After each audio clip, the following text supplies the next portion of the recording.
Good morning to all. Class 10th है, subject Sanskrit है, lesson 3rd है, ये तृतीय पाठ का नाम है स्वराष्ट्र गौरवम। मैंने आपको पहले पाठ परिचय पढ़ा दिया है, श्लोक नंबर 1 to 9 भी मैंने आपको पढ़ा दिए हैं और आशा है कि आपने याद कर लिए होंगे। अब उसके बाद में श्लोक नंबर 10 में आपको पढ़ा रही हूँ। श्लोक नंबर 10 है, देखो अपनी बुक में निकालो आप सभी और बुक में देखो आप लेसन 10। राष्ट्रस्य उत्थान पतने राष्ट्रीयान अवलंब्य ही भवतः सर्वदा तस्मात् शिक्षणीया तु राष्ट्रीया।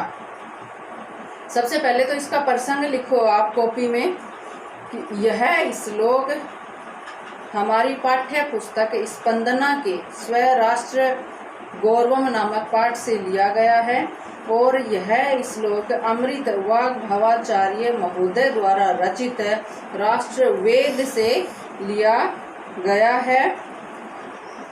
और इस श्लोक में कवि ने राष्ट्र की उन्नति और अवनति का कारण शिक्षा को बताया है। तो ये तो इसका प्रसंग हो गया। अब मैंने यहाँ अन्वय लिखा है, तो अब इसका हिंदी अनुवाद देख लो। राष्ट्रीयान का अर्थ है राष्ट्रवासियों का, अवलंब्य का अर्थ है सहारा लेकर ही, राष्ट्रस्य का अर्थ है राष्ट्र का, उत्थान पतने का अर्थ है उत्थान और पतन यानी कि विकास और हानि, तस्मात् यानी कि उत्थान और पतन होता है।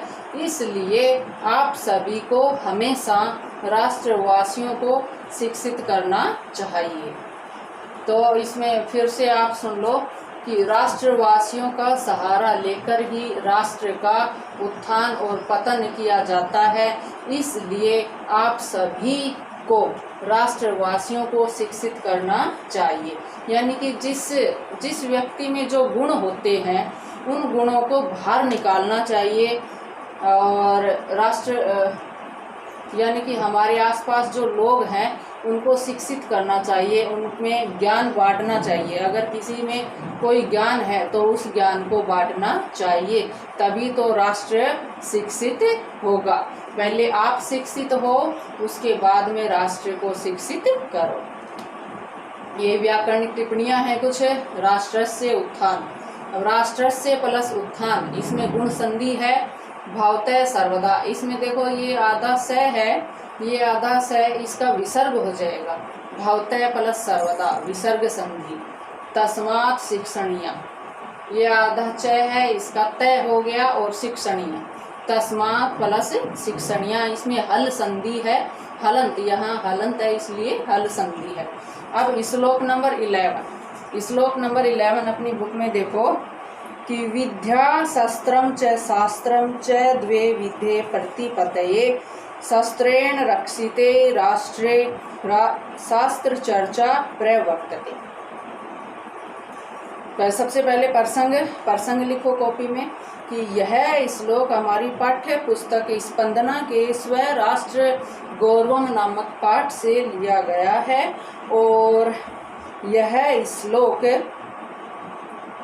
चाणक्य के द्वारा लिखा गया है।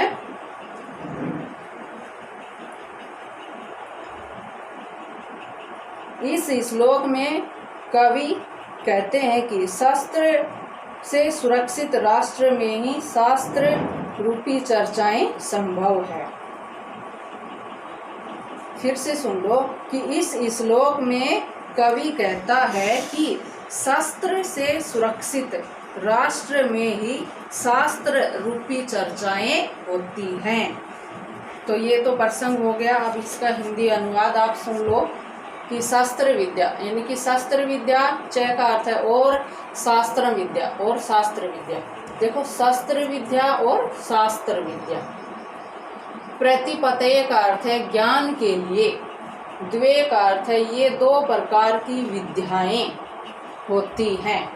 शस्त्रेण राष्ट्रे रक्षिते, शस्त्र से राष्ट्र सुरक्षित होता है, शस्त्र से राष्ट्र सुरक्षित होता है और फिर सुरक्षित राष्ट्र में शास्त्र रूपी चर्चा की जाती है। फिर से इसका हिंदी अनुवाद आप सुन लो कि शस्त्र विद्या और शास्त्र विद्या ज्ञान प्राप्ति के लिए ये दो प्रकार की विद्याएं होती हैं। शस्त्र से राष्ट्र की रक्षा की जाती है और सुरक्षित राष्ट्र में शास्त्र की चर्चाएं की जाती हैं।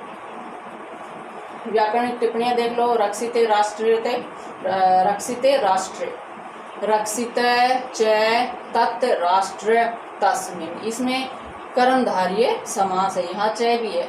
रक्षित च तत् राष्ट्र तस्मिन् च, इसमें कर्मधारय समास है। ये रक्षिते राष्ट्र इसका समास विग्रह है, इसमें कर्मधारय समास है। शास्त्र चर्चा, शास्त्राणाम चर्चा, इसमें षष्ठी तत्पुरुष समास है। ये शास्त्र चर्चा शब्द है, ये इसका समास विग्रह है, षष्ठी तत्पुरुष समास है। उसके बाद में श्लोक पूरे हो गए हैं, श्लोक नंबर 1 to 11 पूरे हो गए हैं। सभी का हिंदी, सभी का प्रसंग और हिंदी अनुवाद अच्छे से कॉपी में सुंदर राइटिंग में लिख लेना और उसको अच्छे से याद कर लेना आप। अब वस्तुनिष्ठ प्रश्न है, देखो मैंने पूरे ऑप्शन तो लिखे नहीं है, जो जो आंसर है इनके वो मैंने लिख दिए हैं। आप भी कॉपी में ऐसे ही लिख लेना।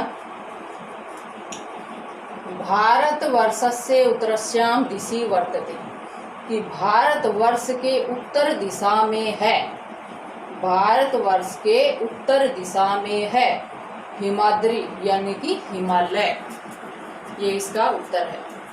गायन्ति देवाः किल गीतकानि इति इयं श्लोकः कस्मात् ग्रन्थात् उद्धृतः, यानी कि गायन्ति देवा किल गीतकानि, देवता निश्चित रूप से गीत गाते हैं। यह श्लोक किस ग्रंथ से लिया गया है?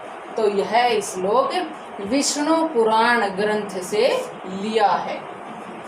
अगला है थर्ड, अपि स्वर्णमयी लंका, यानी कि सोने से बनी हुई लंका, अपि का अर्थ भी, सोने से बनी हुई लंका भी।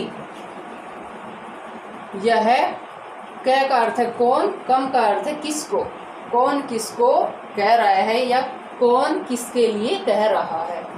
तो इसका उत्तर है राम लक्ष्मण के लिए कह रहे हैं। तो राम लक्ष्मणम प्रति, राम लक्ष्मण के लिए कह रहे हैं।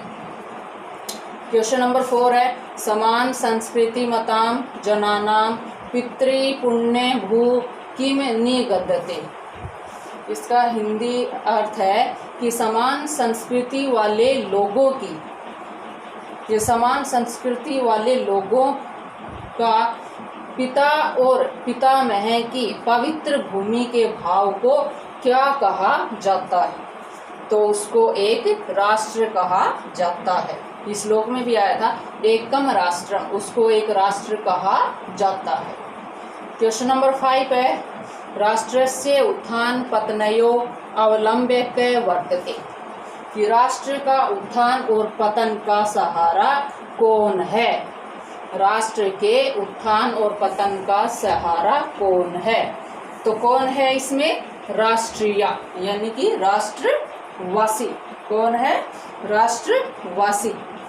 तो आपको ये समझ में आ गया होगा, इसको आप कॉपी में लिख लेना और कॉपी में ये जो श्लोक है इनका तो प्रसंग और हिंदी अनुवाद ही लिखना है और ये वस्तुनिष्ठ प्रश्न आपको ऐसे ही लिखने हैं, अपनी कॉपी में लिख लेना।